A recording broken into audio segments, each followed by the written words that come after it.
नमस्कार। जय जगन्नाथ।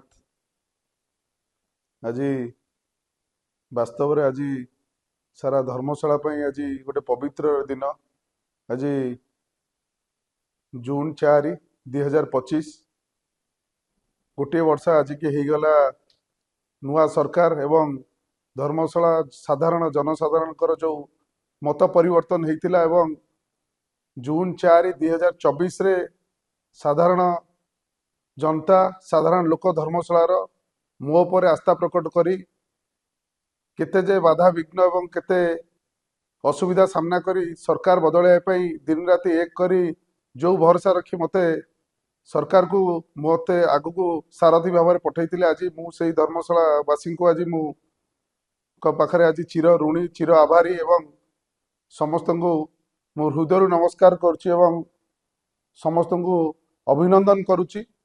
वास्तव में आज मन पड़ जाए से कथा से करालार दिन जो दिन जून 4 से रिजल्ट दिन आम ता पूर्व 6 मास पूर्व जो युद्ध जो संघर्ष जारी रही से प्रायतः धर्मशालार 54 गोटी पंचायतर साधारण वर्गर माटे साधारण वर्गर भाईटे मौसाटे दिन राति अंटा भिड़ी साधारण घर लोक बाहरी आसते सरकार परिवर्तन पाई। वास्तव में से दृश्य आज भी मन पड़े दुख भी लगे खुशी भी लगे। प्रायतः से स्मरण से दिन से संग्राम सारा ओडिशा सारा भारत देखिथिला जहाँ अविस्मरणीय ही रही जाइछि एवं धर्मशालार से परिवर्तन सारा भारत वर्ष पई गोटे विरल सृष्टि करिछि। तेणु आज एत कथा कहबार तात्पर्य कारण आज भलिया दिन मन पड़गले लोक संघर्ष करथिले किए जे घर कुंपी भांगी के पैसा खर्च करिथिला सेही लड़ाई पाई किए तो घर द्वार छाड़ी पुलिस केस खाई कुआडे लुची किए माड़ खाई कार गाड़ी भांगी किए केते केस खाई 80 वर्षर बुढ़ा जेल जाइछंती 12 वर्षर 14 वर्षर छुआ भी जेल जाइछंती। से संघर्ष सारा ओडिशा देखिथिला। मु पुनर्बार नमस्कार करुच्ची पुनर्बार से माटी धर्मशाला माटी को मु जुहार करुच्ची। निश्चय मो पर जो आस्था प्रकट करिछंती मु काहाकू केबे निराश रखिबिनी। मो प्राण जीवा पर्यंत मु धर्मशाला माटी पाई निश्चय मो साधारण लोक पाई जो लोक आस्था प्रकट करिछंती सबु माँ माउसी समस्त मौसा समस्त मो लड़ई मो संग्राम निश्चय जारी रहिबो। मु धन्यवाद देई मो गोटे वर्ष पूर्ति रे मु धर्मशाला पाई निश्चय जहाँ जहाँ प्रयास करिछि मु निश्चय तार विवरणी भी पाठ करिवि एवं आगु को जहाँ जहाँ प्रयास रहिबो ता विवरणी पाठ करिवि एवं मु गोटे कथा ता भीतर कहबी ए विजय मोर नुहे विजय सारा धर्मशालार दिन मजूरी खटिकिया साधारण वर्गर लोक मध्यवित्त परिवार लोक और जो लोक आम दिन रात एक करते विजय तापाई।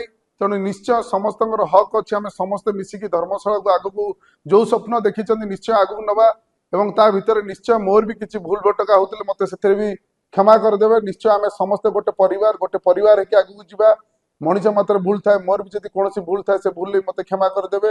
एवं मु से माध्यम भी आहरी गोटे कथा कहबी विरोधी कार्य सब विरोध करवा धन्यवाद देवी विरोधी के भी जे भी विरोध करुँच निश्चय आपण मान विरोध रे भी जो कार्य भूल भी हो आम आखि खोलुचे निश्चय तार संशोधन करने से कार्यर जहाँ जहाँ सरकारी द्वारा ठीक हो पारे आम ताकू निश्चय पूर्ण प्रयास करिचु। एवं मु आउ गोटे कथा कहबी धर्मशाला माँ माटी रे सरकार परिवर्तन होइछि समस्ते आमे विरोधी हूँ सरकार आम रही समस्ते हूँ समस्ते मिसी केमती धर्मशाला को एक रखिपर निश्चय समस्त प्रयास रहा मु समस्त पुनर्बार प्रार्थना करुच्ची। मु आज ए धर्मशालार वर्षे पूर्ति रे किछि होइतिबा कार्य किछि हाथ को निया कार्य किछि आग को निया कार्य मु तार किछि विवरणी पाठ करुच्ची आपण माने पखर निश्चय आपण माने याकू लक्ष्य रखिबे। एवं मोटा कहबार कार्य जे कौन पाई लाइव आसिले कारण ए निश्चय कार्य आम कौन कौन करिया चाहूँ साधारण जनता निश्चय मध्य जानिया दरकार कि कौन कौन कार्य पाई कौन काम पाई आम आगभर अच्छु। तेणु मु प्रथम तो कहबी आम जेतेबेले सरकार परिवर्तन होता सरकार परिवर्तन बेले किछि किछि कार्यर टेंडर हो सारी कार्य हो नाला आम सरकार को आसिला परे पूर्त विभाग अधीन वर्षक मध्य धर्मशाला निर्वाचन मंडली भितर चालू होइथिबा कार्य भितरु आरएनबी रे 87 कोटी 69 लक्ष एवं आरडी ର କାମ ଥିଲା ଗ୍ରାମୋନ୍ନୟନ ବିଭାଗ କାର୍ଯ୍ୟରେ ଆପଣଙ୍କର 44,39,00,000 ଏ ସମସ୍ତ କାମ ପ୍ରାୟ 123,124 କୋଟିର କାମ ଏ କାର୍ଯ୍ୟ ଚାଲି ରହିଛି। ଏ କାର୍ଯ୍ୟ ପ୍ରାୟ ଅଧାଧି କାର୍ଯ୍ୟ ସରିବା ପାଖାପାଖି ହେଲାଣି, ଅଧାଧି କାର୍ଯ୍ୟ ରହିଛି ଯାହାକି ଆଉ 2-3 ମାସ ଭିତରେ କାର୍ଯ୍ୟ ସମାପ୍ତ ହବ। ଏବଂ ତା ସହିତ ସରକାର ନୂତନ ସରକାର ଆସିଲା ପରେ ଆମେ रूराल डिविजन आम ग्राम्योन्नयन विभाग पाखरु 32,20,95,00,000 नूतन टेंडर होईची एवं क्षुद्र जलसेचन विभाग 4,11,49,000 नूतन टेंडर होईची एवं जलसेचन इरिगेशन डिपार्टमेंट 7,51,98,00,000 टंकार नूतन टेंडर होईची एवं आरएनबी डिविजन 15,06,00,000 टंकार नूतन टेंडर होईची।